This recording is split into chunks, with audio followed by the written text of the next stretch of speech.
Bismillahirrahmanirrahim. Assalamualaikum warahmatullahi wabarakatuh. Masih bertemu dengan saya, Loso. Materi yang akan saya angkat kali ini adalah tentang kapasitas diri atau leadership kita.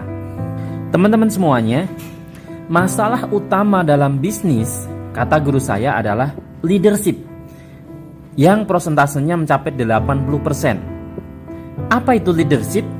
Leadership adalah kemampuan untuk mempengaruhi diri sendiri dan orang lain. Jadi bisnis itu bukan tentang hanya apa yang dijual dan apa strateginya, tapi fokusnya pada siapa yang berbisnis. Kenapa ada orang yang bekerja keras siang dan malam, tapi hasilnya cuma pas untuk bertahan hidup saja? Tapi kenapa juga ada orang yang bekerjanya tidak begitu keras, tapi hasilnya banyak sekali? Apa yang menjadi takaran rezeki seseorang, teman-teman? Jadi ternyata, teman-teman, faktor yang mempengaruhi paling besar adalah leadership. Hukum leadership berbunyi bahwa besarnya bisnis kita tergantung pada kapasitas diri kita sebagai pengelolanya. Ukuran bisnis kita tidak akan lebih besar dari kapasitas diri kita sendiri. Jika kapasitas kita poinnya itu 10, maka ukuran bisnis kita tidak akan lebih dari angka 10. Ya paling 5 atau 7 atau maksimal paling 9 lah. Coba teman-teman cek, hadap diri teman-teman pada cermin, cari cermin di dekat teman-teman semuanya, dan lihat apakah teman-teman semuanya melihat dalam cermin itu ada orang yang kuat kepribadiannya, gagah, percaya diri, optimis, dan penuh semangat untuk menjalani kehidupan ini dengan sebaik-baiknya. Atau yang Anda lihat adalah orang yang dalam cermin itu sebaliknya. Dia yang bermuka masam, pesimis, suka menyalahkan, dan hal-hal negatif yang melekat dalam dirinya. Jika Anda melihat dalam cermin itu benar-benar orang yang luar biasa, orang yang kuat, insya Allah Anda juga bisa menguatkan orang lain. Karena hanya orang yang kuat yang bisa menguatkan orang lain, hanya orang yang berdaya yang bisa memberdayakan orang lain, hanya orang kaya yang bisa mengkayakan orang lain. Seperti halnya kata pepatah, hanya baja yang bisa menempa besi. Gitu.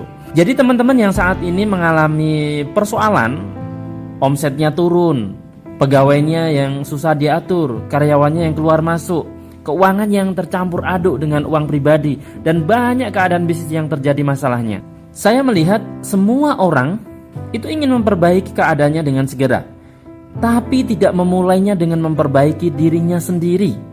Padahal semua keadaan yang terjadi akibat kapasitas pengelola bisnis itu sendiri. Penyebabnya ya kapasitas kita.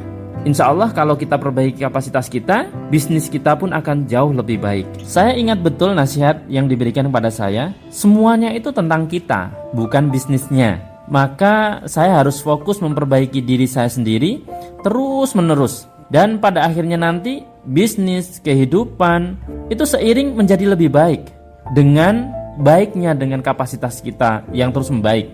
Masalah itu tidak punya ukuran, teman-teman. Yang membuat masalah menjadi besar atau kecil adalah kapasitas kita. Kapasitas diri kita besar membuat masalah atau persoalan itu terlihat kecil. Dan kalau kapasitas diri kita itu kecil, membuat masalah menjadi besar. Maka selama kurang lebih 5 tahun ini, yang terus saya perbaiki adalah kapasitas diri saya. Yang saya lakukan yang pertama adalah dengan bekerja keras dan disiplin. Kita boleh saja dibilang orang pintar, Anda adalah orang yang jenius, cerdas. Tapi kalau tanpa kerja keras, sukses itu tidak mudah untuk diraih, teman-teman. Jadi saya menyimpulkan tidak ada yang bisa menggantikan kerja keras. Selain kerja keras, saya gabung dengan disiplin. Kebiasaan-kebiasaan baik terus saya konsistensikan, saya rutinkan, saya istiqomahkan begitu. Saya terus memotivasi dalam diri saya agar diri saya terus maju. Karena kehidupan saya sebelumnya itu kurang baik, maka bagaimana kehidupan saya setelah kemarin, setelah hari ini itu jauh lebih baik. Dan dengan disiplin itu membuat saya terus bertumbuh, teman-teman. Orang sukses bukan karena semangat saja, tapi disiplinnya juga luar biasa. Itu yang saya lihat pada mereka-mereka orang yang sudah berhasil sukses. Yang kedua yang saya lakukan adalah dengan banyak berkorban. Ada hukum pertumbuhan yang berbunyi you have to give up to get up gitu. Kalau kamu mau bertumbuh, maka berkorbanlah. berkorban untuk bertumbuh. Maka saya datangi setiap kelas-kelas bisnis.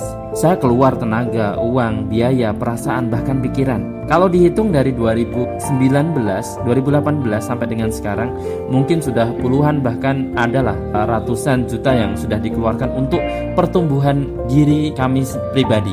Semakin tinggi pengorbanan kita, maka kita tidak akan pernah di posisi yang sama, teman-teman. Pasti ada perubahan. Yang ketiga yang saya lakukan adalah terus berjuang. Saya bertahan lebih lama dari yang lain. Saat yang lain masih tidur, saya sudah bekerja. Yang lain masih santai-santai, saya sudah memulai tanpa kata menyerah. Kalau itu kita lakukan terus-menerus, saya meyakini sukses itu hanyalah masalah waktu saja. Dalam perjuangan itu saya membuat rencana untuk bertumbuh. Karena saya sadar bertumbuh tidak terjadi secara otomatis.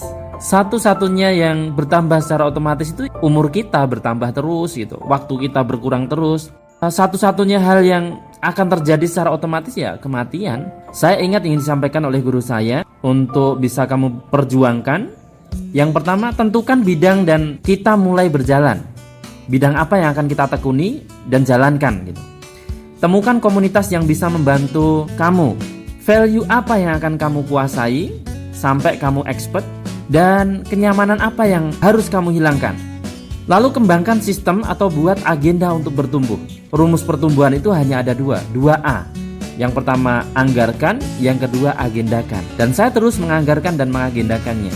Dalam masa kita berjuang itu kita juga harus siap menghadapi rasa sakit, teman-teman.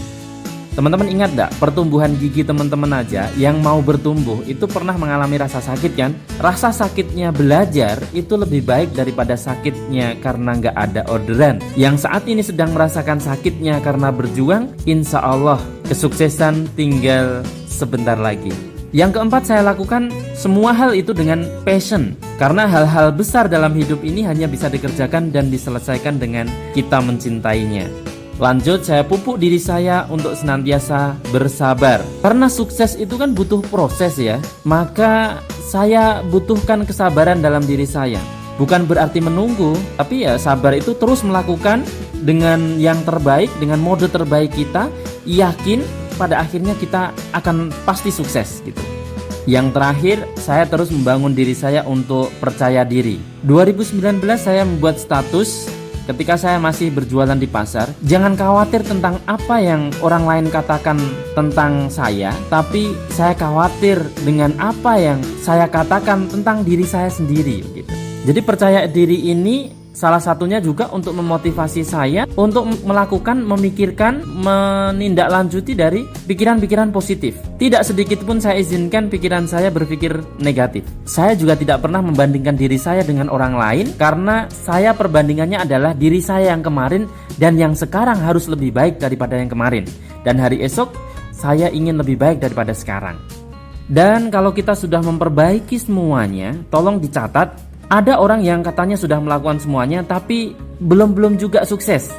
Coba, apakah dalam diri kita ada 5 hal di bawah ini? Yang pertama, pikirannya percaya bahwa sukses itu instan. Ini penyebab pertama kegagalan, teman-teman. Yang kedua, terlalu banyak berharap. Yang ketiga, blame, suka menyalahkan. Yang keempat, terlalu fokus pada hasil, lupa akan proses. Dan yang kelima, terlalu cepat puas dengan satu pencapaian sehingga melupakan pencapaian berikutnya. Jika 5 hal tersebut tidak ada dalam diri kita, insya Allah kesuksesan, masa depan yang cerah ada di depan kita. Yuk mulai sekarang terus fokus, bangun diri, bangun keluarga, bangun bisnis dalam satu tarikan nafas. Allahu Akbar. Assalamualaikum warahmatullahi wabarakatuh.